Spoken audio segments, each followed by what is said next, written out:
পৃথিবীর সবচেয়ে দামি বস্তু হচ্ছে মহিলা, পৃথিবীর সবচেয়ে সম্মানী বস্তু হচ্ছে মহিলা, পৃথিবীর সবচেয়ে উত্তম বস্তু হচ্ছে মহিলা, শান্তি দেওয়ার বস্তু হচ্ছে মহিলা, তৃপ্তি দেওয়ার বস্তু হচ্ছে মহিলা, সার্বিক সুবিধা দেওয়ার বস্তু হচ্ছে মহিলা।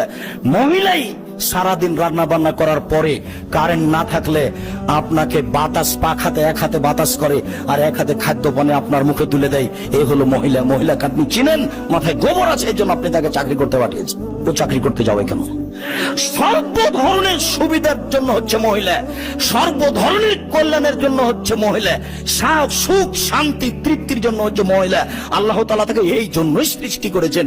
সে অশুভ ফল হতে পারে কি করে? মানুষের আচরণ, মানুষের চরিত্র, মানুষের জ্ঞান গরিমা নিচে নামতে নামতে এত খারাপ হয়ে গেছে, অশুভ কাজটাকে নিয়ে চলে গেছে মহিলাদের কাছে।